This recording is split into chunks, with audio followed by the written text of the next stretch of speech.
దేవుని నామానికి మహిమ కలుగును గాక. మరి ఈ ఆదివారపు విశ్రాంతి దినపు ఆరాధనకు కూడి వచ్చిన ప్రతి బిడ్డను బట్టి దేవుని పేరిట వందన స్తోత్రాలు చెల్లించుకుంటున్నాము. మరి ఆదివారపు ఆరాధన ధ్యానాంశంగా మనం కీర్తనలు రాసిన 15వ అధ్యాయము 1 నుంచి 5 వచనాలు ధ్యానిద్దాం.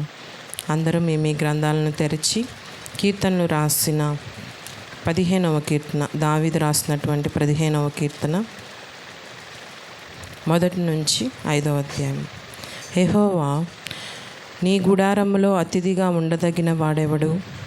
నీ పరిశుద్ధ పర్వతము మీద నివసింపదగిన వాడెవడు?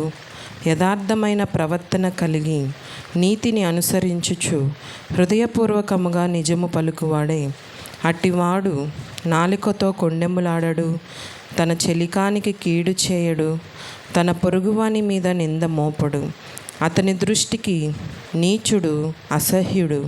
అతడు యెహోవా యందు భయభక్తులు కలవారిని సన్మానించును. అతడు ప్రమాణము చేయగా నష్టము కలిగినను మాట తప్పడు. తన ద్రవ్యము వడ్డీకియ్యడు. నిరపరాధిని చెరుపుటకై లంచము పుచ్చుకొనడు. ఈ ప్రకారము చేయువాడు ఎన్నడూనూ కదల్చబడడు. ఆమేన్. దేవుడి వాక్యాన్ని తన వినికిడిలో దీవించునుగాక. ప్రియులారా, దావీదు రాసినటువంటి 15వ కీర్తన మనం ధ్యానించుకుందాం. మన వర్తమానంలోకి వెళ్ళే ముందు చిన్న ప్రార్థన చేసుకుందాం. పరిశుద్ధుడా, ప్రేమగల తండ్రి, గొప్ప దేవ, నమ్మకమైన దేవుడవు, ఇదిగో నాయన, నిజమైన దేవుడవు ప్రభువా, ఇదిగో నాయన, ఈ వర్తమానాన్ని బట్టి నేను మాకు కావలసిన ఆత్మీయ ఆహారాన్ని ప్రతి బిడ్డ పొందులాగన కృప చూపించండి. ఇదిగో నాయన, నీ దీన దాసులు మరి ఆయా స్వరపేటిక ఇబ్బందితో బాధపడుతూ ఉన్నారు కాబట్టి ఇదిగో నాయన, ఆ బిడ్డను త్వరగా కోలుకోవడానికి కృప చూపించండి. ఈ వర్తమానాన్ని ప్రభా అందిస్తున్న నాకు తోడుగా ఉండి ప్రభా మీరే అధ్యక్షత వహించి ప్రభా ఈ ఆరాధన అంతటిని మహిమకరంగా జయకరంగా జరిగించుకొని ప్రభా అందరికీ ప్రభా ఆశీర్వాదకరంగా ఆత్మీయమైన మేలులను పొందుకొని వెళ్ళడానికి కృప చూపించమని యేసు అతి పరిశుద్ధ నామంలో అడుగుచున్నాం తండ్రి, ఆమేన్. మరియు మనం ధ్యానించుకున్నటువంటి కీర్తన 15వ కీర్తన దావీదు రాసిన కీర్తన. ఇది సర్వసాధారణంగా ప్రతి ఒక్కరు కూడా అర్థం చేసుకునే రీతిలో ఉంది. మరి చదివినట్లయితే ప్రతి ఒక్కరు కూడా మరి దీన్ని ఈజీగా అర్థం చేసుకోవచ్చు. అక్కడ ఫస్ట్ 1 నుంచి 3 అధ్యాయాలు కూడా మరి ఇక్కడ ప్రశ్న రూపంలో మనకి చూస్తూ ఉన్నాం. లేఖనాలు ధ్యానించినట్లయితే, యెహోవా, నీ గుడారంలో అతిథిగా ఉండదగిన వాడు ఎవడు? మరి దేవుని గుడారంలో అతిథిగా ఉండవలసిన వారికి ఉండవలసిన లక్షణాలు, మరి ఎటువంటి వారు దేవుని రాజ్యానికి అర్హులవుతారు అనేది ఇక్కడ క్వశ్చన్ అన్నమాట. అక్కడే మనకి క్వశ్చన్ కనబడుతుంది, అలాగే ఆన్సర్ కూడా అందులోనే మనకి కనబడుతూ ఉంది. ఆయన గుడారంలో అతిథిగా ఉండదగిన వాడు ఎవరు? ఆయన పరిశుద్ధ పర్వతం మీద నివసింపదగిన వాడు ఎవరు మరి దేవుని రాజ్యానికి అర్హులు అంటారు? మీలో ఎవరైనా చెప్పగలరా? మరి దేవుని రాజ్యానికి మనం వారసులు అవ్వాలంటే మనం ఏ విధంగా మనం ఉండాలో, ఈ లోకంలో మనం ఏ విధంగా జీవించాలి? శ్రమల ద్వారా వెళ్ళినప్పుడు, అలాగే చిన్న చిన్న టెంప్టేషన్ ద్వారా మనం వెళ్ళినప్పుడు ఏ విధంగా మనం వాటిని ఎదుర్కోవాలి? మరి ఎలాంటి వారు ఆయన రాజ్యానికి అర్హులవుతారు?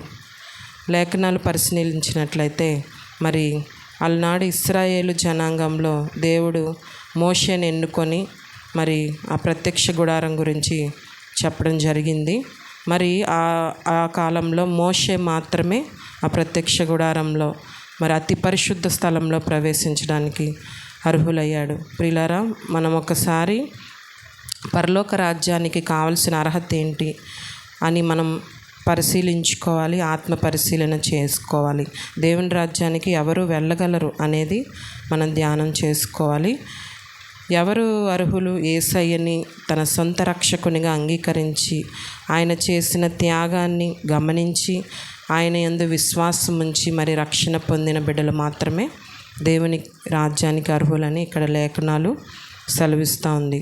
మారు మనస్సు కలిగిన జీవితం, మరి మనలో ప్రతి ఒక్కరికి మారు మనస్సు కలిగిన జీవితం ఉందా? ఒకసారి ఆత్మ పరిశీలన చేసుకుందాం. మారు మనస్సు కలిగి జీవించి మరి ఆ రీతిగా ఆయన నీతి మార్గాన్ని అనుసరించి వాడే అని చెప్పి ఇక్కడ మనకి లేఖనాలు రెండో అధ్యాయంలో మనం చూస్తున్నాము. 2వ వచనంలో మనం చూస్తున్నాము. మన నీతి క్రియలు మనల్ని పరలోక రాజ్యానికి నడిపించగలవా? ఒకసారి మనం గమనిద్దాం. లోకంలో ఎన్నో మనం చేస్తూ ఉంటాం కదా ప్రియులారా, దాన ధర్మాలు, ఇంకా చాలా అనేకమైన లోకానుసారమైన పనులు మనం చేస్తూ ఉంటాము. మన నీతి క్రియలన్నీ కూడా మనల్ని పరలోక రాజ్యానికి తీసుకెళ్తాయా? ఎంతోమంది ఉంటారు, పుణ్యక్షేత్రాలు దర్శిస్తూ ఉంటారు. అలాగే అన్నదానం, చాలా మనం చూస్తూ ఉంటాం లోకంలో. వస్త్రదానం అని, అన్నదానం అని, చాలా అన్ని రకాలుగా దానం చేస్తూ ఉంటారు. కానీ హృదయపూర్వకంగా వాళ్ళకి ఆత్మశుద్ధి అనేది ఉంటుందా? ఉండదు. కానీ పైకి మాత్రం అన్ని దానాలు అనుసరిస్తూ మేము నీతిగానే ఉన్నాం కదా, మేము ప్రతి శుక్రవారము ప్రతి బుధవారం ఇలా అన్నదానం చేస్తున్నాం కదా, మరి ఏంటి అలా మాట్లాడతారు, మేము నీతిగా లేమని అని అంటారేమో. కానీ ఇక్కడ మనకి లేఖనాలు సెలవిస్తున్నాయి ఏంటంటే ప్రియులారా, ఎవరైతే యేసయ్య మాత్రమే నిజదేవుడు, రక్షకుడు అని గమనించి ఆయన త్యాగాన్ని హృదయపూర్వకంగా నమ్మి మరి మారు మనస్సు పొంది హృదయంలో యేసయ్యని అంగీకరిస్తారో కేవలం వారు మాత్రమే పరలోక రాజ్యానికి వెళ్ళడానికి అర్హులని చెప్పి మనకి లేఖనాలు సెలవిస్తూ ఉన్నాయి. ఇక్కడ యెషయా గ్రంథము 11:19 ఎవరైనా చదువుతారమ్మా? యెషయా గ్రంథము 11వ అధ్యాయము 9వ వచనం మనం ధ్యానిద్దాం. నా పరిశుద్ధ పర్వతమందంతటను ఏ మృగమును హాని చేయదు, నాశనము చేయదు. సముద్ర జలముతో నిండి ఉన్నట్టు లోకము యెహోవాను గూర్చిన జ్ఞానముతో నిండి ఉండను. మరి ఇక్కడ దేవుడు చెప్తా ఉన్నాడు, ఆయన పరిశుద్ధ పర్వతం, ఆయన రాజ్యం అంతటా ఏ మృగము కూడా హాని చేయదు, నాశనము చేయదని చెప్తా ఉంది. మరి దేవుని రాజ్యంలో మనం ఉండాలి అనుకున్నప్పుడు ఈ లోకానుసారమైన జీవితం ఏది కూడా మనం జీవించకూడదు ప్రియులారా. మనం ప్రత్యేకపరిచిన వాడము, ప్రత్యేకంగా దేవుని పనికై పిలువబడిన వారము. లోకంతో మనకేమీ కూడా మమేకమై జీవించాల్సిన అవసరం లేదు. మనం దేవుని రాజ్యానికి వారసులు కావాలంటే ఆయన చెప్పిన ఆజ్ఞలన్నిటిని మనం పాటిస్తూ నీతి నిమిత్తమై మనం బ్రతుకుతూ, నీతి నిమిత్తమై శ్రమ పొందినా కూడా పర్వాలేదు ప్రియులారా. దినములు చెడ్డగా ఉన్నాయి, ఎక్కడ చూసినా భయంకరమైన సంఘటనలు జరుగుతూ ఉన్నాయి. మరి అటువంటి కాలంలో ఉన్నప్పుడు మనం ఎలా అండి మరి మేము ఎలా తప్పించుకోవాలి ఈ శ్రమల నుంచి?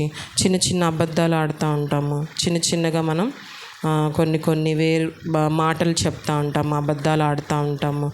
అవన్నీ కూడా మనకి విడుదల కావాలి అంటే ప్రార్థన ద్వారానే మనం జయించగలం ప్రియులారా. ప్రతి ఒక్కరు కూడా ప్రార్థన ద్వారానే మనం ప్రతిదానికి సమాధానం పొందుకోగలం. మన నీతి క్రియలు మనల్ని ఎప్పుడు కూడా రాజ్యానికి నడిపించాలి. లోకానుసారంగా చేసే, నలుగురికి కనబడేలాగా చేసే క్రియలు ఏవి కూడా మనల్ని పరలోక రాజ్యానికి తీసుకెళ్ళలేవు. కేవలం యేసు ప్రభు త్యాగం వలన మాత్రమే, ఆయన సిలువ త్యాగం వలన మాత్రమే మనం పరలోక రాజ్యానికి వెళ్ళడానికి అర్హులమయ్యాము. అవునా కదా? మరి అందరం అది గమనిస్తున్నామా? యేసయ్య మన కోసం ఎందుకు వచ్చారు, ఆయన సిలువలో ఎందుకొని రక్తాన్ని కార్చి మరి అంతగా హింసించబడి ఈ లోకంలో ఎంతో శ్రమ పొంది మరి ఆయన సిలువ త్యాగాన్ని చేశారు అనేది ప్రతి ఒక్కరు కూడా గమనించగలుగుతున్నారా? ఒకసారి మనందరం కూడా ఆత్మ పరిశీలన చేసుకుందాం. విశ్వాసం అనేది మనలో నిలకడగా ఉంటుందా ప్రియులారా? ఈ కొద్ది నిమిషాలే మనం ఇక్కడ కూర్చున్న కొంచెం సేపు మాత్రమే మనం ఎంతో పరిశుద్ధంగా ఉంటున్నాం. మరి ఈ చర్చ్ నుంచి మనం బయటికి వెళ్ళినాక మన ఆత్మీయ స్థితి ఏ విధంగా ఉంటుంది లోకంలో? ఇప్పుడు ఫర్ ఎగ్జాంపుల్ చెల్లి కాలేజ్కి వెళ్తూ ఉంటుంది, మరి తన క్లాస్మేట్స్తో ఉంటుంది. వాళ్ళు లోకానుసారంగా ఉన్నవాళ్ళే. దేవుని నమ్ముకున్న బిడ్డలు ఉంటారు, మరి రక్షణ పొందిన బిడ్డలు కూడా ఉంటారు. మరి లోకంలో వెళ్ళినప్పుడు మన ప్రవర్తన అనేది ఎలా ఉంటుందో మనం ఆత్మ పరిశీలన చేసుకోవాలి. మా ఫ్రెండ్ అలా వెళ్తుంది కదా, నేను కూడా అలా వెళ్దాంలే అన్న ఆలోచన మనకు రానియకూడదు. మనం సంథింగ్ ప్రత్యేకపరచబడిన వాళ్ళు. మనల్ని అందరూ చిన్నచూపు చూడొచ్చు, వెలివేయచ్చు. ఎందుకంటే మనం విశ్వాసంలో ఉన్నాం కాబట్టి, దేవుని మార్గంలో మనం ఉన్నాం కాబట్టి లోకం అనేది మనల్ని వేరుగా చూడొచ్చు. అయినప్పటికీ కూడా ఇక్కడ లేఖనాలు సెలవిస్తూ ఉన్నాయి ఏంటంటే, కొన్ని లక్షణాలు అనేవి మనకి ఈ 2వ వచనంలో మనకి ఇక్కడ కనబడుతూ ఉన్నాయి. యథార్థమైన ప్రవర్తన కలిగి అని ఇక్కడ మనకి లేఖనాలు చెప్తా ఉన్నాయి ప్రియులారా. యథార్థమైన ప్రవర్తన అంటే ఏంటి? నేను యథార్థంగానే ఉన్నాగా, నేను బాగానే ఉన్నాను కదా, మరి ఎందుకు మీరు అలా అంటున్నారు అని అనుకోవచ్చేమో. యథార్థమైన ప్రవర్తన అంటే మన క్రియలు మనకి అవి యథార్థంగా ఉన్నాయా లేవా అనేవి కనబడాలి. మనం ప్రత్యేకపరచబడిన వారం. ఈ లోకం గుండా మనం వెళ్ళినప్పుడు ప్రత్యేకంగా మనం కనబడతాం అన్నమాట. నలుగురితో కాదు. ఇప్పుడు అపహాసకులు కూర్చుండే చోటున మనం కూర్చుండం. దుష్టుల ఆలోచన చొప్పున మనం నడవకూడదు. అపహాసకులు అంటే లోకానుసారంగా ఎంతోమంది ఉన్నారు, వారిని బట్టి మనం వెళ్ళకూడదు. మనం ప్రత్యేకపరచబడిన వారము. యథార్థవంతమైన ప్రవర్తన కలిగి, దేవుడు చూస్తున్నాడు, ఆయన మనల్ని ప్రతి నిమిషం అనునిత్యం సీసీ కెమెరా లాగా గమనిస్తారు. అలాంటి భయం, మనకు దేవుని భయం అనేది ఉంటే మనం ఎప్పుడు కూడా యథార్థతను కోల్పోం ప్రియులారా. యథార్థత కలిగి జీవించాలి. లేఖనాలు చూసుకున్నట్లయితే అబ్రాము, ఆ కాలంలో అబ్రహామును దేవుడు పిలిచాడనమాట. ఆయన నిందారహితుడై ఉన్నాడు కాబట్టే అబ్రహామును దేవుడు అంత జనాంగాన్నంతా ఆయన ఆశీర్వదించాడు. మనం ఆదికాండంలో చూసుకున్నట్లయితే ఆయన దేవుని సన్నిధిలో నడుచుచు నిందారహితుడై ఉన్నాడనమాట అబ్రాము. అలాగే మనందరం కూడా యథార్థతను కలిగి మన ప్రవర్తన విషయమై ఎవరిని కూడా మనం విమర్శించకూడదు. మనం క్రీస్తుని బిడ్డలుగా మనం ఎవరిని కూడా విమర్శించకూడదు. మన ప్రవర్తన అనేది లోకానికి ప్రత్యేకపరచబడినట్లుగా మనం కనిపించాలి. అంటే ఏంటి, ఎన్ని కొట్టినా ఎన్ని తిట్టినా పడాలా అక్క అని అంటారేమో. కానీ నీతి నిమిత్తమై నిందలు అనుభవిస్తే దేవుడు మనకి పరలోక రాజ్యంలో ప్రత్యేకమైన బహుమానం అనేది ఇస్తాడు. ఈ లోకంలో ఉన్న తాత్కాలికమైన బహుమానాలు మనకేవి వద్దు ప్రియులారా. నీతి నిమిత్తమై మనం బ్రతుకుదాము, ఆయన చెప్పినట్లుగా మనం చేద్దాము. పాత నిబంధనలో అయితే ఎన్నో ఆజ్ఞలు అనేవి ఉన్నాయి. ఆ ఆజ్ఞలన్నింటినీ కూడా దేవుడు మన యేసయ్య త్యాగం వలన న్యూ టెస్టమెంట్ అంటే ఇప్పుడు న్యూ వర్షన్, లేటెస్ట్ వర్షన్, ఆయన ఒక మార్గాన్ని మనకి చూపించి వెళ్ళాడు. ఎలా మనం జీవించాలి, ఏ విధంగా శోధనని మనం తట్టుకోవాలి. ఈ లోకంలో ఉన్నప్పుడు మన హృదయానికి అవి నీతికరమైనగా అనిపించాలి. అంటే ప్రతిదీ నేను బాగానే ఉన్నాను కదా అనుకోవచ్చేమో. కాదు, దేవుని భయభక్తుల్లో మనం ఉన్నప్పుడు ఆయన ఎటుగుండా వెళ్ళాలో ప్రత్యేకంగా మనల్ని తీసుకువెళ్తాడనమాట. అవన్నీ కూడా మనం గమనించుకోవాలి. ఆ రోజుల్లో నోవాహు కూడా అబ్రాహాము ఎలా అవుతున్నాడో నోవాహు కూడా నిందారహితుడై నీతిని అనుసరించుచు జీవించాడు. మరి లోకమంతా కూడా ఒక పక్క నోవాని చూసి అపహేళన, హాస్యం చేశారు. అవునా కదా? ఏంటి నోవా, ఇలా నేను లాస్ట్ వీక్ కూడా చెప్పాను. సో లోకం అనేది ఎప్పుడు కూడా మనల్ని పురుగులానే చూస్తుంది. ఏదైనా కూడా మనల్ని హేళనగానే చేస్తుంది. అబ్బో దేవుని పిల్లలంట, వీళ్ళు ప్రత్యేకపరచబడిన వారంట అని లోకమంతా మనల్ని హేళనగానే చూస్తుంది. అయినా కూడా మన విశ్వాసంలో మనం జారిపోకూడదు. పిల్లలు గమనిస్తున్నారా? లోకం ఎటు వెళ్తే అటు మనం వెళ్ళకూడదు.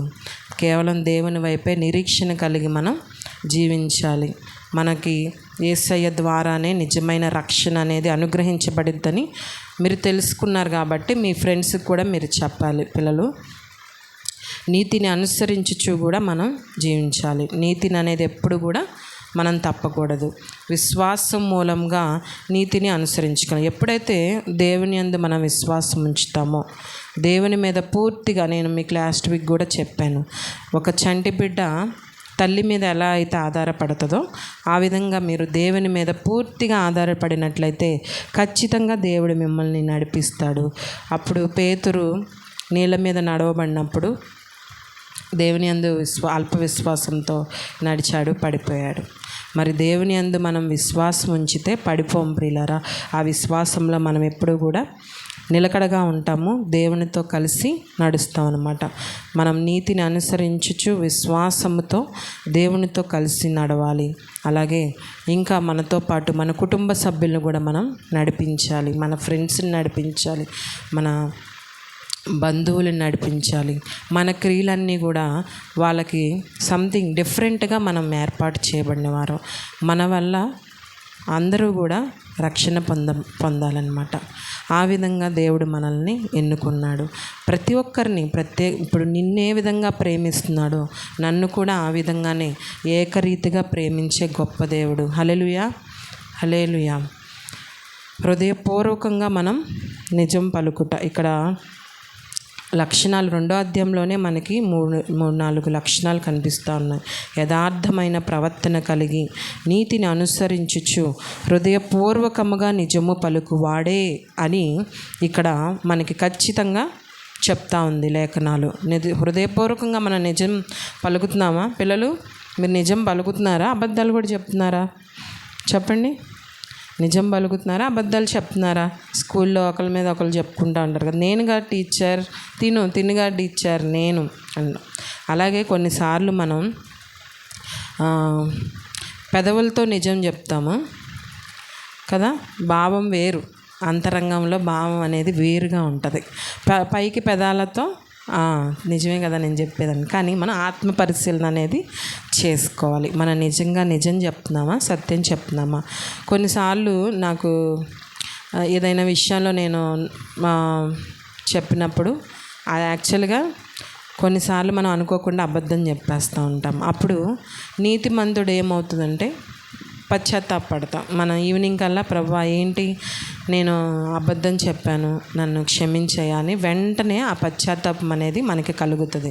ఎందుకంటే మనం దేవునిలో ఉన్నాం కాబట్టి వెంటనే మనం రియలైజేషన్ అనేది ఉంటుంది. అదే లోకస్తులకైతే ఒక అబద్ధానికి 100 అబద్ధాలు కలిపి చెప్పేస్తారు. అక్కడ ఏముంటుందంటే ఆ సాతాను యొక్క ఆలోచన అనేది ఉంటుంది. ఒక అబద్ధానికి ఇంకొక అబద్ధం జోడి అయితే ఎప్పటికైనా అది ప్రమాదమే. యథార్థంగా ప్రవర్తించేవాడికి పరలోక రాజ్యంలో చోటు ఉంటుందని లేఖనాలు మనకి ఇక్కడ చెప్తా ఉన్నాయి. హృదయపూర్వకంగా మనం నిజం పలకాలి. దేవుడు పరిశుద్ధుడు కనుక ఆయన బిడ్డలు కూడా పరిశుద్ధంగా ఉండాలని ఆయన అనుకుంటాడు. అవునా కదా? మనందరం యేసే పిల్లలమైనా మరి దేవుడు పరిశుద్ధంగా జీవించాడు ఈ లోకంలో ఉన్నప్పుడు. మరి దేవుడు ఎంత పరిశుద్ధంగా జీవించాడంటే ఏది కూడా లోకంలో ఉన్నది ఏది కూడా ఆయన అంటించుకోలేదు. ఇప్పుడు ఉన్న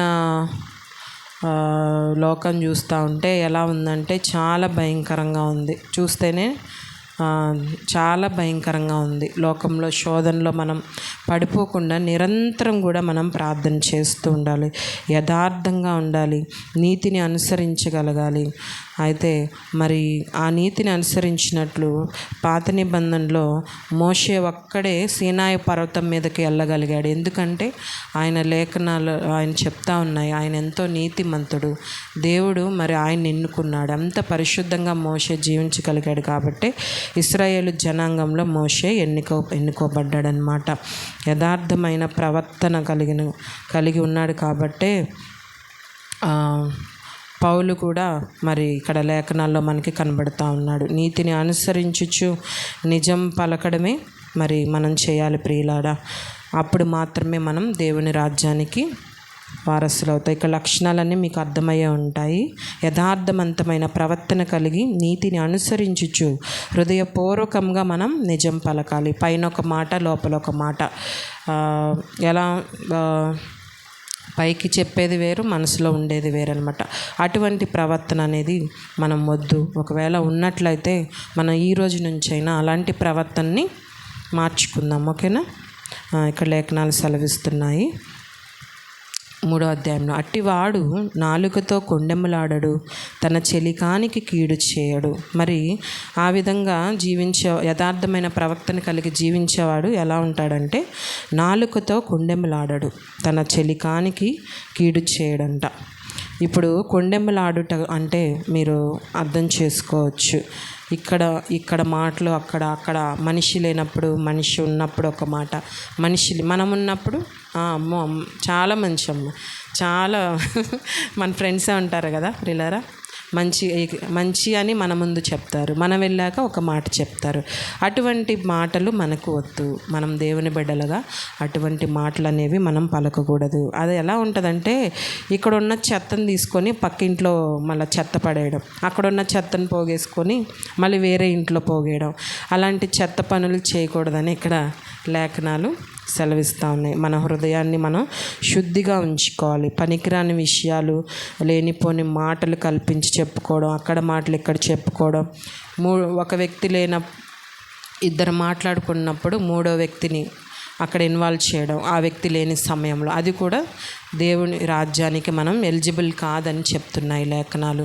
మరి మనం ఏ విధంగా ఉన్నాం ఒకసారి పరిశీలన చేసుకుందాం. ఇవి చిన్న చిన్నవే కదా అనుకోవచ్చేమో, కాదు. అటువంటి దేవుడు పరిశుద్ధుడు కనుక తన బిడ్డలు కూడా పరిశుద్ధంగా ఉండాలని ఆయన కోరుకుంటున్నాడు. మరి అటువంటి చిన్న తప్పిదం కూడా మనం చేయకూడదని చెప్పి లేఖనాలు సెలవిస్తూ ఉన్నాయి ప్రియులారా. మరి ఎటువంటి వాడు రాజ్యానికి ఎలిజిబుల్లో మనం చెప్పుకుంటా ఉన్నాము. అటివాడు తన స్నేహితునికి,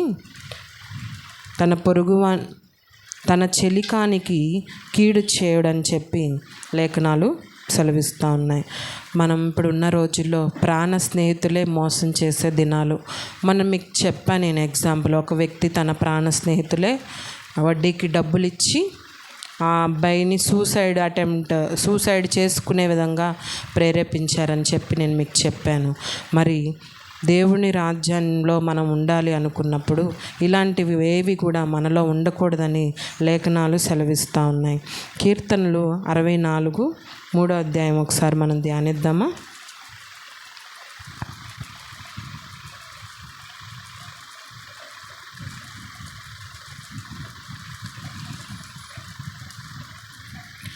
ఒకడు కత్తికి పదును పెట్టినట్లు వారు తమ నాలుకలకు పదును పెట్టుదురు. ఎవరు? ఇందాక మనం చెప్పుకున్నాం కదా, అక్కడ మాటలు ఇక్కడ చెప్పేవాళ్ళు, ఇక్కడ మాటలు అక్కడ చెప్పేవాళ్ళు. ఒకళ్ళు కత్తికి పదును పెట్టినట్లు వారు తమ నాలుకలకు పదును పెట్టుకుంటారంట. అదే పని మీద ఉంటారు వాళ్ళు. ఉదయం లెగిసి నుంచి ఆ ఇంట్లో ఏం జరిగింది, ఈ ఇంట్లో ఏం జరిగింది, ఇక్కడ ఏం జరిగింది అని చెప్పి అటు ఇటు తిరుగుతూ ఉంటారు. ఎందుకంటే వాళ్ళ జీవితంలో సమాధానం లేదు కదా, వాళ్ళకి శాంతి అనేది లేదు. ఎందుకు? వాళ్ళు సాతానికి అధికారం ఇచ్చారు కాబట్టి. కానీ దేవుని బిడ్డలు అలా ఉండరు. ప్రత్యేకపరచబడిన వారు నిరంతరం ఆయన ధ్యానించుకుంటూ లోకంతో ఉండకుండా మరి దేవునితో సత్సంబంధం కలిగి ప్రార్థించి మరి దేవుని వాక్యమందు వాళ్ళు నిరంతరం పఠిస్తూ ఉంటారు. మరి లేఖనాలు ఇక్కడ సెలవిస్తూ ఉన్నాయి. తన చెలికానికి కీడు చేయడు. మరి నిజమైన స్నేహితుడు విడువక ప్రేమిస్తాడంట ప్రియులారా. మరి మనం కష్టంలో ఉన్నా, బాధల్లో ఉన్నా కూడా నిజమైన స్నేహితుడు విడువక ప్రేమిస్తాడు. ఎదుటి వారికి కీడు చేయడం అనేది మనం చేయకూడదు. మన స్నేహితులకు మనం అన్యాయం చేయకూడదు. మన కుటుంబ సభ్యులకు మనం అన్యాయం చేయకూడదు. మన బంధుమిత్రులకి మనం అన్యాయం చేయకూడదు. మనం ఎవరి మీద కూడా, పొరుగువాని మీద కూడా నింద మోపకూడదు. అతడు తన పొరుగువాని మీద నింద మోపడు. ఎవరు? పరలోక రాజ్యంలో వారు అర్హుడుగా ఉన్నవారు పొరుగువాని మీద కూడా నింద మోపడు. ఇప్పుడున్న సిచ్యువేషన్లో చిన్నపిల్లలను చూస్తూ ఉంటాం కదా, ఎదుటి వాళ్ళ మీద చెప్పేస్తాను, నేను కాదు చెల్లి కాదు అన్నయ్య అని ఒకరి మీద ఒకరు నిందలు మోపుకుంటూ ఉంటారు. అవునా కదా? అటువంటిది కూడా మనం చేయకూడదంట. ఇప్పుడు చూస్తున్నాం కదా, చాలా యాక్సిడెంట్లు అనేవి జరుగుతూ ఉంటాయి. ఒక వ్యక్తి తప్పు అయినా కూడా అయ్యా నా తప్పిదం వల్లే జరిగింది యాక్సిడెంట్ అని కూడా ఒప్పుకున్న వాళ్ళని మనం ఎప్పుడు కూడా చూడలేదు. ఆర్టీఏ వాళ్ళు సర్వే చేస్తూ ఉంటారంట, రోడ్ ట్రాఫిక్ యాక్సిడెంట్ డిపార్ట్మెంట్ వాళ్ళు సర్వే చేస్తూ ఉంటారంట. ఎవరు కూడా ఇప్పటి వరకు మా తప్పిదం వల్లే ఈ యాక్సిడెంట్ అనేది జరిగిందని చెప్పి ఎవ్వరు కూడా ఒప్పుకోలేదంట. మరి అలాగా మనం ఈ పొరుగువాని మీద మనం ఎప్పుడు కూడా నింద మోపకూడదు అని చెప్పి లేఖనాలు సెలవిస్తూ ఉన్నాయి ప్రియులారా. 4వ అధ్యాయం మనం ధ్యానించుకుందాం. అతని దృష్టికి నీచుడు అసహ్యుడంట. మరి నీతిమంతుడు అనేవాడు నీచునితో సావాసం అనేది చేస్తాడా చెప్పండి? చేయడు. అంతా మనం ప్రత్యేకపరచబడిన వారం, మనం దేవుని చేత ఎన్నుకోబడిన వారం, దేవుని బిడ్డలం. ఆయన ఎంత పరిశుద్ధుడో మనల్ని కూడా అదే విధంగా పరిశుద్ధంగా ఉంచాలి అని ఆయన చూస్తూ ఉన్నాడు. కానీ మనం వెళ్ళి ఏం చేస్తున్నాము? అక్కడే ఆ మురికిలోనే మనం వెళ్ళిపోతూ ఉన్నాం. ఆయన మనల్ని తెల్లగా, చక్కగా తెల్లని వస్త్రం వల్లే తెల్లని హృదయాన్ని మనకి ఇవ్వాలని చూస్తూ ఉన్నాడు. మనం ఏం చేస్తున్నాము? దాన్ని అంతా నల్లగా చీకటిగా చేసేస్తూ ఉన్నాము. మనల్ని ఆయన వెలుగులోకి నడిపించాడు ప్రియులారా. మనం ఆ వెలుగులోనే మనం జీవిద్దాం. మనకి పాతాళ సంబంధమైన విషయాలు ఎందుకు చెప్పండి? ఆ చీకటిని మనం పారద్రోలేద్దాము. నీచుడు అనేవాడు అతని దృష్టికి అసహ్యుడంట. పాపం చేస్తున్న వానితో ఈ నీతిమంతుడు అనేవాడు ఏకీభవించడు. నీచులతో ఏకీభవించడం అనేది జరగదనమాట. సామెతల గ్రంథము 25-26లో ఒక వచనం ఉంది, ధ్యానిద్దామా? సామెతలు 25-26.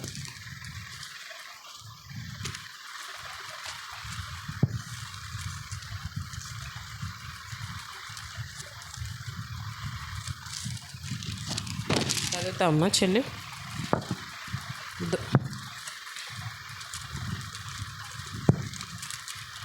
కలకలు చేయబడిన ఊటయు చెడిపోయిన బుగ్గయు నీతిమంతుడి దుష్టునికి లోబడుటయు సమానులు. ఆమేన్. కలకలు చేయబడిన ఊట. దేవుడు ఈ లేఖనాల్లో మనకు చెప్తా ఉన్నారు.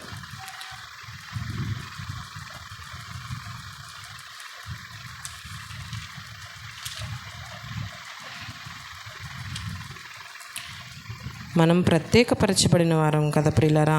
మనం వెళ్ళి ఏదైతే ఉందో ఆ మురికిలో మనం వెళ్ళిపోతూ ఉంటే దేవుని దృష్టికి అది ఎలా ఉంటుంది? ఒకసారి ఆత్మ పరిశీలన చేసుకుందాం. దేవుని చెప్పినట్లు నీతిమంతుడు తన వైఖరి ఎలా ఉంటుందంటే ప్రత్యేకపరచబడిన వైఖరిగా ఉంటుందని చెప్పి లేఖనాలు అనేవి సెలవిస్తూ ఉన్నాయి. యెహోవా యందు మనం దేవుని యందు మనం భయభక్తులు కలిగి ఉండాలని చెప్పి మనకి వాక్యంలో తెలియపరుస్తూ ఉంది. లోకంలో ఉన్న భక్తిహీనులు చాలామంది ఉంటారు. భక్తిహీనులు అంటే దేవుణ్ణి తెలుసుకున్నటువంటి బిడ్డలు ఎవరిని ఆశ్రయిస్తారు? వాళ్ళు భక్తిహీనులు మాటలే వింటారు కానీ భక్తిపరుల మాటలు వింటారా? భక్తిహీనులు ఒకటి అవుతారు. జోగి రాసుకుంటే బూడిద అనేది రాలుతూ ఉంటుంది. మరి భక్తిహీనుల మాటలే వింటారు. మరి విశ్వాసం ఉంచిన బిడ్డలను వారు వేరుగా చూస్తారనమాట. అబ్బో వచ్చిందిలే చెప్పడానికి అన్నట్లుగా చూస్తూ ఉంటారు. అటువంటివి కూడా మనం పట్టించుకోకూడదు. మనం కేవలం దేవునిలోనే ఆనందించాలి, దేవునిలోనే సంతోషించాలి. దుష్టుల మార్గంలో నడవక మనం దేవుని మార్గంలోనే నడవాలని చెప్పి లేఖనాలు సెలవిస్తూ ఉన్నాయి. నీతిమంతుడు తన ప్రవర్తన ద్వారా ఎలా ఉండాలో మనకి లేఖనాలు అనేవి మరి సెలవిస్తూ ఉన్నాయి. పరలోక రాజ్యానికి మనం వెళ్ళాలంటే ఎటువంటి ప్రవర్తన అనేది మనం కలిగి ఉండాలో, మరి ఎటువంటి లక్షణాలు అనేవి మనందరం కలిగి ఉండాలో ఒకసారి మనం ఆత్మ పరిశీలన అనేది చేసుకుందాం. అలాగే దేవుని మార్గంలో అతడు యెహోవా యందు భయభక్తులు కలవారిని సన్మానించును. అవును, ఎవరు? నీతిమంతుడు ఏం చేస్తాడు? ఒక విశ్వాసి మనం దేవుని పనివారమై ఉన్నాం. మనందరం కూడా దేవుని పని చేయడానికే వచ్చాము. నన్ను బట్టి మీరు సంతోషిస్తారు, మిమ్మల్ని బట్టి నేను సంతోషించాలి. మీరు ఆపదలో ఉన్నప్పుడు నేను ఆదుకోవాలి, నేను ఆపదలో ఉన్నప్పుడు మీరు ఆదుకోవాలి. అంతేగాని నాది ఇది అని. ఈ లోకం ఏది కూడా నాది కాదు. మరి మనం దేవుని పరిచర్య చేస్తూ ఉన్నాం కదా. మరి దూర ప్రాంతం నుంచి మరి మేము ఇక్కడికి వచ్చి ఈ పరిచర్య అనేది చేస్తూ ఉన్నాం. ఎన్నో శ్రమలు, ఇరుకులు, ఇబ్బందులు ఎదురైనప్పటికీ మనం పరిచర్య అనేది చేస్తూనే ఉన్నాము. మరి ఇక్కడ లేఖనాలు మనకి సెలవిస్తూ ఉన్నాయి ఏంటంటే, మనం దేవుని పని చేసేవారిని సన్మానించాలని చెప్పి దేవుడు సెలవిస్తూ ఉన్నాడు. కానీ లోకం ఎలా ఉంది? నిందలు వేసే విధంగా వచ్చారు, చెప్పారులే అన్న విధంగా ఉంది ప్రియులారా. అటువంటి వారితో మనం మమేకం అవ్వకూడదని చెప్పి లేఖనాలు సెలవిస్తూ ఉన్నాయి. లోకం పోకడ మనకి వద్దని చెప్పి చెప్తా ఉన్నాయి. దేవుని మార్గాలు ఎవరైతే నడుస్తూ ఉన్నారో వారిని మనం అభినందించాలి, ఘనపరచాలి. ఎందుకు? దేవుడు వారిని ఎన్నుకున్నాడు. మరి దైవదాసులు మరి ఎంతో దీన స్థితిలో ఉన్నప్పటికీ దేవుడు మరి ఆ బిడ్డని ఈ రీతిగా సాక్షిగా నిలుపుకున్నాడంటే, మరి అన్ని అవయవాలు బాగున్న వాళ్ళు లోకంలో తిరుగుతూ ఉన్నారు ఒక గాలిపటంలాగా. వాళ్ళకి గమ్యం తెలియదు, వాళ్ళ జీవితం ఏంటో కూడా. మరి మన స్థితిని బట్టి మనం దేవుణ్ణి స్తుతిస్తూ ఉండాలి. మరి దైవదాసులు తనకున్న పరిస్థితిని బట్టి మరి తను ఎంతో మంచి ఉద్యోగం చేసి 90,000 శాలరీ తీసుకొని మరి అకారణంగా మధ్యలోనే తన చూపు అనేది తగ్గిపోవడం జరిగినప్పటికీ లోకంలో పడిపోకుండా దేవుని యందు విశ్వాసం ఉంచి మరి ఎంత భారమైనప్పటికీ మరి బిడ్డ దేవుని పనిని తన పనిగా తన దేవుడు మనల్ని ఎందుకని ప్రత్యేకవరమైనగా ఆయన ఎంచుకున్నాడు కాబట్టి దేవుని పనిని తన పనిగా మరి ఎంత కష్టమైనప్పటికీ తను చేస్తూ ఉన్నారు. మరి అందుకు మనందరం కూడా చాలా ఘనపరచాలి. అలా ఎంతోమంది బిడ్డలు మిషనరీస్ తమ జీవితాన్ని త్యాగం చేస్తూ మరి అక్కడ వస్తూ ఉన్నారు. చాలా చోట్ల మరి నరమాంస భక్షకులు ఉన్న చోట కూడా చాలామంది మిషనరీస్ వర్క్ చేస్తూ ఉన్నారు. వారందరిని బట్టి మనం గర్వించాలి. వారందరూ కూడా దేవుని పని చేస్తున్నారు. దేవుని పని అంటే ఏసీలో కూర్చొని పెద్ద పెద్ద మంచి కారుల్లో తిరగడం కాదు ప్రియులారా. రక్షణ లేని బిడ్డలను బట్టి దుఃఖిస్తూ నిరంతరం ప్రార్థిస్తూ వారిని కూడా మనతో పాటు మన దేవుని పనిలో వారిని కూడా మనం రక్షించగలగాలి. నిజమైన దేవుని ప్రేమను వారికి మనం చూపించగలగాలి. మరి మనం చూసినట్లయితే నేను ఎప్పుడు చెప్తూ ఉంటాను, ఒరిస్సా ప్రాంతంలో మరి ఆ మిషనరీ తను కుష్టి రోగులకు ఎంతగానో సేవలు అందించారు. మరి ఆయన చేసిన త్యాగం మరి మనందరికీ తెలుసు. మరి సజీవ దహనం అయిపోయారు వారి కుటుంబం. 2 చిన్నపిల్లలతో మరి ఆయన దేవుని పని చేస్తున్నందుకు RSS వారు మరి ఆయన్ని కాల్చివేశారంట పెట్రోల్ పోసి. మరి అలాంటి శ్రమల గుండా మరి దైవ సేవకులు నడుస్తూ వెళ్తూ ఉన్నారు. ఎంతోమంది హిందువులు మరి క్రిస్టియన్స్ దాడులు జరుగుతూ ఉన్నాయి. దేన్ని బట్టి అంటే ఈ లోకంలో ఉన్న దుష్టుడు ఏం చేస్తూ ఉంటాడంటే గలిబిలి సృష్టిస్తూ ఉంటాడు, అలజడి సృష్టిస్తూ ఉంటాడు. వాడిని బట్టి మనం ఎప్పుడు కూడా భయపడకూడదు ప్రియులారా. దేవుని పని నిమిత్తమై మనం పనివారముగా పని చేయాలి. దేవుని పని అంటే కేవలం మనం వాక్యం చెప్పడమే కాదు, మనం వెళ్ళే ప్రతి చోట ఆయన్ని ప్రకటించాలి. వెళ్ళే ప్రతి చోట మనం సాక్షిగా నిలబడాలి. వీళ్ళు ప్రత్యేకపరచబడిన వారు అని వాళ్ళు మనల్ని చూడగానే వాళ్ళకి మనం అనిపించాలి ప్రత్యేకపరచబడిన వారము అని చెప్పి వాళ్ళకి మనం కనిపించాలి. ఎన్నో విధాలుగా ఆలోచిస్తారు కదా లోకం. ఏంటి వీళ్ళు ఎలా ఉన్నారు అలా ఉన్నారని చెప్పి వారిని బట్టి కూడా మనం ప్రార్థించాలి. ఎందుకంటే మరి అంతటి దేవుడే మన కోసం దీన స్వభావము కలిగి తన రాజ్యాన్ని విడిచి మరి మనందరి కోసం మన పాపాల నిమిత్తం ఆయన వచ్చి సిలువని తన రక్తాన్ని ధారధారలుగా చిందించి ఏ విధంగా అయితే ప్రాణత్యాగం చేశారో మరి ఆయన చేసిన యాగం ముందు ఈ చిన్న మనం చేసే ఈ సాక్రిఫైజెస్ అనేవి పెద్దవేం కాదు ప్రియులారా. గమనించుకోవాలి, ఆయన చేసిన త్యాగం ముందు ఏది కూడా గొప్ప కాదు. మరి అటువంటి దేవుణ్ణి ప్రకటించడానికి మనం నామోషి ఫీల్ అవుతున్నామా? ఒకసారి ఆత్మ పరిశీలన చేసుకోండి. వాళ్ళేమనుకుంటారో వీళ్ళేమనుకుంటారో చర్చికి వెళ్తే అన్న ఉద్దేశాలు తీసేయాలి. మన ఆత్మని ఆయన అడుగుతా ఉన్నాడు. నిరంతరం మనం ఆయనలో సంతోషించాలి. ఆత్మ హృదయపూర్వకంగా మనం ఆయన్ని ఆరాధిస్తూ ఉండాలి. ప్రియులారా, దేవుని మార్గంలో మనం నడవాలి. అలాగే దేవుని పని చేసేవారిని మనం అభినందించాలి. వారికి మనం ఇంకా సపోర్ట్ చేయాలి. దేవుని పని చేస్తున్నారు కాబట్టి మనం ధన్యత కలిగాం కాబట్టి మనం సపోజ్ చేయాలి. ఇప్పుడున్న సమాజంలో ఎలా ఉందంటే అంత ఆపోజిట్గా ఉంది. దేవుని పని చూస్తూ ఉంటా కొన్ని వీడియోస్, దేవుని పని చేసే వాళ్ళని మరి చంపల మీద కొట్టడం, మరి వాళ్ళ బైబిల్స్ చించేయడం, ఇవన్నీ కూడా ఆయన చూస్తూ ఉంటాడు. ప్రియులారా, ఎవరు కూడా దేవుని బిడ్డలను అవమానించిన వారు బాగుపడినట్లు జీవితంలోనే లేదనమాట.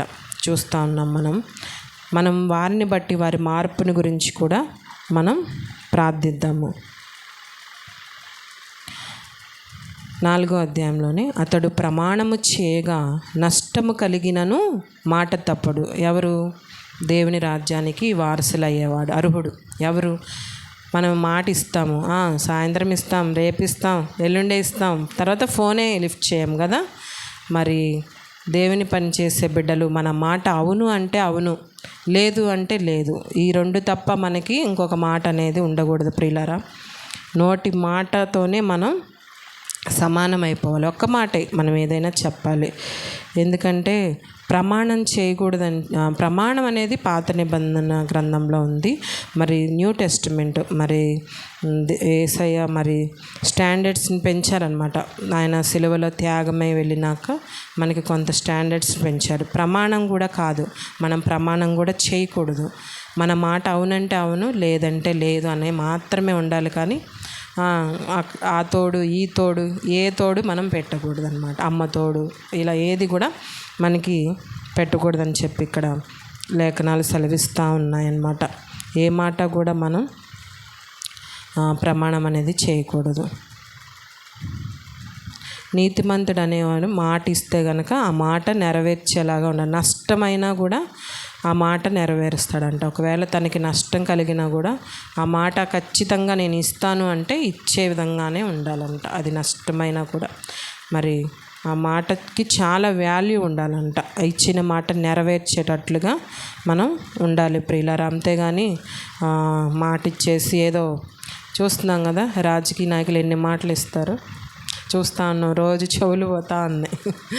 ఆ మాట ఈ మాట చాలా మాటలు చెప్తా ఉంటారు. లోకంలో ఉన్న వ్యక్తులు ఇప్పుడున్న మాట కొద్దిసేపటికే ఉండదు. మన సొంత బంధువులే ఎన్నో మాటలు, పిల్లలే పేరెంట్సే ఎన్నో మాటలు చెప్తూ ఉంటారు. కానీ ఏ మాట కూడా నిలకడగా అనేది ఉండదు. కేవలం దేవుని మాటే, జీవము గల మాటలు, ఆయన చెప్పిన మాటలే జరుగుతూ ఉన్నాయి, నెరవేరుతూ ఉన్నాయి. ప్రతి ఒక్కటి కూడా మనం గమనించాలి. ఏ మాట నిజమో ఏ మాట అబద్ధమో కూడా మనకి తెలిసిపోతూ ఉంటుంది. దేవుని బిడ్డలం కాబట్టి ఆయన మనకి చెప్తూ ఉంటాడు.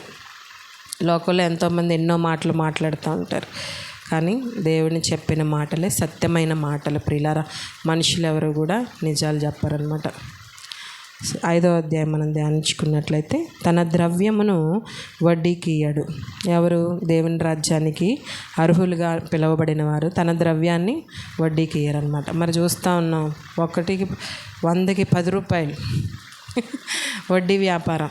ప్రజలు అమాయకమైన ప్రజల మీద వడ్డీ వ్యాపారం అనేది చేసేస్తాను. దేవుడు నీకు ఇచ్చిన ఆశీర్వాదంలో వీలుంటే పేదలకి నువ్వు సహాయం చేయి. అలాంటిది పేదల మీద నువ్వు వడ్డీ వ్యాపారం చేస్తే ఇంకా దేవుని శిక్షకు డబల్ శిక్షకు గురవుతావు అన్నమాట. దేవుడు మనకిచ్చిన తలాంతు ఇక్కడ మేము వచ్చి సువార్త పరిచర్య చేస్తూ ఉన్నామంటే దేవుడు నాకు ఇచ్చిన ఆశీర్వాదం బిడ్డలందరితో నేను పంచుకోవాలని చెప్పి మరి మేమిద్దరం కూడా ఈ ప్రాంతానికి వచ్చాం. ఎంతోమంది ఎన్నో విధంగా చేస్తూ ఉంటారు మాటలు, కానీ పేదలకి చేయాలని మా ఉద్దేశాలు, మా ప్రణాళికలు అవన్నీ కూడా దేవుడు ఏర్పాటు చేసినవి. మాకున్న ఆశీర్వాదం మేము పేదలతో పంచుకోవాలని చెప్పి ఈ ప్రాంతానికి వచ్చాం ప్రియులారా. అనేక మంది అనేక విధములుగా అనుకున్నప్పటికీ కూడా మా ఉద్దేశాలు, మా హృదయ తలంపులు దేవునికి తెలుసు. మరి చాలామంది వడ్డీ వ్యాపారులు ఉన్నారు. ఇక్కడ ఎవరైనా ఉన్నారా? దేవునికి స్తోత్రం. ఎవరు లేరు ప్రియులారా. గమనించండి, మనం ఏది కూడా పావలా కాదు కదా, రూపాయి కాదు కదా, ఏది కూడా దేవునికి వ్యతిరేకంగా వెళ్ళకూడదనమాట. దేవుడు ప్రతిదీ కూడా చూస్తూ ఉంటాడు. మనం వీలుంటే మనదే మనం ఇవ్వాలి. అప్పుడు దేవుడు డబుల్ ద బ్లెస్సింగ్స్ మనకి డబల్ ఇస్తాడు ప్రియులారా. ఈ లోకంలో ఏది శాశ్వతం కాదు. ఒక ఇల్లు, బంగారం, ఒక స్థలం ఏది కూడా మనం తీసుకువెళ్ళాం. కాబట్టి మనం కేవలం దేవుని యందు భయభక్తులతో మాత్రమే ఇక్కడ జీవించాలి. ఆయన రాజ్యానికి వెళ్ళాలంటే ఇన్ని లక్షణాలన్నీ మనం చెప్పుకున్నాం కదా, అవన్నీ కూడా మనం ఆచరించగలుగుతున్నామా లేదా మనం ఆత్మ పరిశీలన చేసుకుందాము. ఇందులో ఏది తప్పినా కూడా నో ఎలిజిబిలిటీ. ఒకవేళ ఈ లోకంలో ఒక ఎగ్జామ్ ఫెయిల్ అయితే ఇంకొక ఎగ్జామ్ రాసుకోవచ్చేమో, సప్లిమెంటరీ ఎగ్జామ్.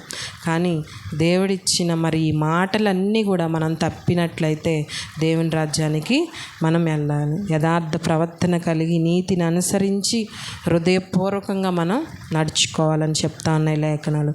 నాలుకలతో కొండెంలాడడం, చెలికానికి కీడు చేయడం, పొరుగువాని మీద నిందలు మోపడం, ఇవేవి కూడా చేయకూడదని చెప్పి మరి లేఖనాలు సెలవిస్తూ ఉన్నాయి ప్రియులారా. తన ద్రవ్యాన్ని వడ్డీకి ఇవ్వకూడదని చెప్పి ఇక్కడ తెలియజేస్తున్నాను. ఒక వ్యక్తి అంట దేవుని పేరు పెట్టేశాడంట ఫైనాన్స్ సంస్థకి, జీసస్ ఫైనాన్స్ అని పెట్టాడంట. అక్కడ నువ్వు పైన లోకానుసారంగా నువ్వు దేవుని పేరు పెట్టేసేసుకుంటే ఏం లాభం? లోపల నీకేముంది? అక్కడ నువ్వు వడ్డీ వ్యాపారం చేస్తాను. ముందు నువ్వు బైబిల్ చదివితేనే కదా నువ్వు వడ్డీ వ్యాపారం చేయకూడదని నీకు తెలిసేది. పేరు మాత్రం జీసస్ ఫైనాన్స్ అని పెట్టేశాడు. యేసయ్య నీ వల్ల నాకు బాగా లాభం వచ్చేయాలి. మరి దేవునికి వ్యతిరేకంగా నువ్వు చేస్తా నీకు లాభం వచ్చేయాలంటే నీకు దేవుడు ఇచ్చేస్తాడా? ఒకసారి పరిశీలించుకుందాం. మీరు మీ డబ్బుల్ని ఏది కూడా వడ్డీకి ఇవ్వకూడదన్నమాట. లోకంలో మనం చేస్తున్న పనులన్నీ కూడా దేవుణ్ణి అవమానపరిచేలాగా అస్సలు ఉండకూడదు. మరి ఆ వ్యక్తి ఆ దేవుని పేరు పెట్టుకొని ఆయన అవమానపరిచినట్లే కదా. మరి చాలామంది అనేక విధాలుగా నేను యేసే పేరు పెట్టేసుకున్నాగా ఆయనే చూసేసుకుంటాడులే అనుకుంటా అంటారు. కానీ అలా ఎప్పుడు కూడా మనం చేయకూడదు. అసలు ముందు మనం బైబిల్ చదివితేనే కదా మరి ఏది చేయాలో ఏది చేయకూడదో మనం తెలుస్తుంది. మీరు ఖాళీ ఉన్న టైంలో మీరు అట్లీస్ట్ రోజు ఒక అధ్యాయమైనా మీరు ధ్యానించండి. తల్లి కూడా ఎవరైనా చిన్నపిల్లలు ఉంటే అమ్మ ఒక గుప్పెడి చాక్లెట్లు ఇచ్చి మీరు బైబిల్ చదివించుకోండి. మీకు ప్రతి మాట కూడా జీవం గల మాటలు, శక్తివంతమైన మాటలు, ఇవన్నీ కూడా నెరవేరిన మాటలు, రుజువు చేసి ఒక మార్గాన్ని మనకు చూపించి వెళ్ళిన మాటలు అన్నమాట. నేను అనుకుంటాను చాలామందికి సువార్త తెలియకే లోకంలో పడిపోతూ ఉన్నారు. దేవుని జ్ఞానం డెప్త్ అనేది తెలిస్తే మనం అందులో నుంచి మనం తొలగిపోం ప్రియులారా. ఒక కంచెలాగా ఆయన మనల్ని కాపాడుతాడు ప్రియులారా. దేవుని నామాన్ని అవమానపరచకూడదని చెప్పి దేవుని లేఖనాలు సెలవిస్తూ ఉన్నాయి. మనకి లేఖనాల్లో చూసినట్లయితే చాలామంది పాత నిబంధన గ్రంథంలో, లేవి కాండంలో, నిర్గమ కాండంలో చాలామంది ఇలా వడ్డీ వ్యాపారాన్ని చేసినట్లు కనబడతా ఉంది. దేవుని శాపాన్ని వాళ్ళు కొని తెచ్చుకున్నారంట. మనం అనుకుంటాము ఒక వ్యక్తి అంటే ఒక కోటీశ్వరుడు అని బాగా వడ్డీ వ్యాపారం చేసి బాగా పెద్ద బంగ్లా కట్టేసి అందరినీ పెద్ద పెద్ద నాయకుల్ని పెద్ద వాళ్ళందరినీ పిలిచేశాడంట. కానీ రేపొద్దున ఈ నైట్ 11ంటికి గృహప్రవేశం అనగా ఒక 2 గంటల్లోనే తనకి అకస్మాత్తుగా హార్ట్ అటాక్ వచ్చి చనిపోయాడంట. అది దేవుని శాపానికి మనం గురవ్వద్దు. దేవుడు చూస్తూ ఉంటాడు ప్రతి విషయం, మన నీతిని, మన ప్రవర్తనని, మన నడకని, మన చూపు, మన మాట, మనం ఎలా ప్రవర్తిస్తున్నాం. ఉదయకాలం లేచింది మొదలు మనం పడుకునే వరకు కూడా ఆయన ప్రతిదీ మనల్ని చూస్తూ ఉంటాడు. పిల్లలు గమనిస్తున్నారా? మనం చూసే పనులన్నీ కూడా యేసయ్య చూస్తూ ఉంటాడు. జాగ్రత్తగా మనం ఉండాలన్నమాట. ప్రతి విషయంలో కూడా జాగ్రత్తగా ఉండాలి. నిరపరాధిని చెరుపుటకై లంచము పుచ్చుకొనడు. చాలామంది కదా అబద్ధ సాక్ష్యాలు చెప్తా అంటారు. ఎంత దారుణం ప్రియులారా. చేయని నిందలు కూడా వాళ్ళ మీద వేయడానికి చాలామంది అబద్ధ సాక్ష్యాలు చెప్పడానికి లంచం తీసుకుంటూ ఉంటారు. అమాయకుల్ని చాలామంది ఇరికించాలని చూస్తూ ఉంటారంట. జాగ్రత్త, అలాంటి వారు ఎవరైనా ఉన్నారేమో. మన ప్రవర్తన మార్చుకోవాలి. లంచం తీసుకొని మనం తీర్పు తీర్చకూడదంట. దేవుని వాక్యం సెలవిస్తూ ఉంది ప్రియులారా. ఇప్పుడు చూస్తున్నాం కదా, ఏ ప్రభుత్వ కార్యాలయానికి వెళ్ళినా కూడా లంచం, డబ్బు ఆశిస్తూ ఉంటారు. ఏ చిన్నది, అయ్యా పెన్షన్ రావట్లేదయ్యా, ఎలిజిబిలిటీ ఉండి కూడా చాలామంది విధవరాండ్లు, భర్త లేని వారు, ఎలిజిబిలిటీ ఉండి కూడా పెన్షన్ రాని వాళ్ళు చాలామంది ఉన్నారు. డబ్బులు అడుగుతూ ఉన్నారు. నేను వర్క్ చేసే చోట చాలామంది వచ్చి చెప్పడం జరిగింది. నాతో పాటు చేసే ఒక ఆశా వర్కర్ ఉన్నారు. మరి అమ్మాయికి కూడా పెన్షన్ లేదు. అమ్మాయి, మేడం ప్రేయర్ చేయండి మేడం, నాకు పెన్షన్ రాలేదు అని లంచం అడుగుతూ ఉన్నారు. చెప్పినప్పుడు హృదయం చాలా బాధగా ఉంటుంది అన్నమాట. డబ్బుని ఆశించి న్యాయాన్ని అనుసరిస్తూ ఉంటారనమాట వాళ్ళు. అలాంటి లోకపరమైన న్యాయం మనకు అవసరం అంటారా? వద్దు. అలా డబ్బులు ఇచ్చి నిందలు పడి ఇవన్నీ కూడా మనకు వద్దు ప్రియులారా. దేవుడు చూస్తున్నాడని చెప్పి మనం గమనించుకోవాలి. కోట్లు సంపాదించి, అన్యాయంతో సంపాదించి ఏం లాభం? అది నీ జీవితానికి ఆశీర్వాదాన్ని ఇవ్వలేవని చెప్పి లేఖనాలు సెలవిస్తూ ఉన్నాయి. కోట్లున్నా కూడా మనకి ఆశీర్వాదం అనేది రాదంట. కొంతమంది కోట్లు ఉంటాయి. ఎందుకు? కోట్లు అంటే వేసుకునే కోట్లు కాదు, లక్షలు, కోట్లు డబ్బులు ఉంటాయి. ఏం లాభం? ఆరోగ్యాన్ని కొనుక్కోగలవా? మరి చూస్తూ ఉన్నాం కదా, అనిల్ అంబానీ గారు, మరి అనిల్ అంబానీ గారేమో వాళ్ళ అబ్బాయి కోట్లు, వాళ్ళకి లేవడమే కోట్లతో లెగిస్తారు వాళ్ళు డబ్బుతో. మరి ఆరోగ్యం అనేది లేదనమాట, ఊపిరితిత్తులు అనేవి లేవంట, అబ్బాయికి సమస్య అంట. అలాగా మనం కోట్లు కూడబెట్టుకున్న ఆరోగ్యాన్ని మనం కొనుక్కోలేము. కేవలం దేవుని యందు భయభక్తులున్న వ్యక్తి మాత్రమే దేవునిలో ఇప్పటి వరకు మనం సజీవులుగా ఉన్నామంటే ఆయన కృపే ప్రియులారా. అది గమనించుకోండి. ఆరోగ్యాన్ని మనం కాపాడుకుందాం. అలాగే అన్యాయంతో కూడిన అక్రమమైన సంపాదన ఏది కూడా మనకి వద్దని చెప్పి మనం పరలోక రాజ్యానికి మనం ఎలిజిబుల్ కామని చెప్పి ఇక్కడ చెప్పేస్తూ ఉంది. దేవుని మార్గాన్ని మనం అనుసరిస్తున్నామా లేదా ఒకసారి ఆత్మపరిశీలన చేసుకుందామా? ఇప్పటికైనా మనం ఒకవేళ పైన చెప్పిన లక్షణాలన్నీ కూడా మనలో లేవేమో ఒకసారి ఆలోచించండి. మారు మనస్సు కలిగి మనం జీవిద్దాము. మనం పరలోక రాజ్యంలో ప్రవేశించాలంటే ఈ ప్రకారం మనం చేయాలని చెప్పి దేవుడు ఇక్కడ లేఖనాల ద్వారా మనతో మాట్లాడుతూ ఉన్నాడు. యథార్థవంతమైన ప్రవర్తన కలిగి నీతిని అనుసరించుచు హృదయపూర్వకంగా మనం నిజం చెప్పాలి. నాలుకలతో కొండెములాడకుండా, చిలికానికి కీడు చేయకుండా, తన పొరుగువాని మీద నిందలు మోపకుండా, దేవుడు చూస్తున్నాడని చెప్పే ఆ భయంతో మనం ఉండాలన్నమాట. నీచులతో మనము ఉండకూడదు. యెహోవా యందు భయభక్తులు కలవారిని కూడా మనం సన్మానించాలి. మనము ఆ మాట అవునంటే అవును, కాదంటే కాదు, ఆ విధంగా మాత్రమే ఉండాలి. మన ద్రవ్యాన్ని వడ్డీకి మనం ఇవ్వకూడదు. నిరపరాధిని చెరుపుటకై మనం లంచం అనేది పుచ్చుకోకూడదు ప్రియులారా.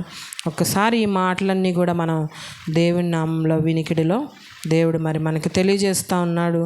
మరి మన హృదయాలు ఒకవేళ ఆ రీతిగా ఉన్నాయేమో ఇప్పటికైనా మనం మార్పు చెందుదాం, పరివర్తన చేసుకుందాం, మన జీవితాలని దేవునిలో కట్టుకుందాం. ఈ అశాశ్వతమైన లోకం గురించి మనం అస్సలు ఆలోచించొద్దు ప్రియులారా. దేవుడు ఇచ్చిన ప్రతి మాట కూడా నెరవేరుతూ ఉన్నాయి. ఎక్కడ చూసిన భయంకరమైన సంఘటనలు జరుగుతూ ఉన్నాయి. మనం దేవుని రాజ్యంలో ప్రవేశించాలంటే మనం ఏవేవి ఎలిజిబిలిటీ ఉన్నాయో ప్రతి ఒక్కటి కూడా మనం ధ్యానించుకుందాం. ఆ రీతిగా ప్రతి ఒక్కరం కూడా జీవిద్దాము. అలాగే మనతో పాటు ఉన్న కుటుంబ సభ్యుల్ని, అలాగే మన ఫ్రెండ్స్ని, మన నైబర్స్ని కూడా మనం ఆ రీతిగా జీవించేలాగా మనం వారి నిమిత్తమై కూడా ప్రార్థిద్దాము. ఇలా జీవించి వారు ఎప్పటికీ కూడా కదల్చబడరంట కదా. ఇలా ఉన్నప్పుడు, ఇంత మనం పర్టికులర్గా ఉన్నప్పుడు మనం దేనికి కూడా భయపడాల్సిన అవసరం లేదు ఈ లోకంలో.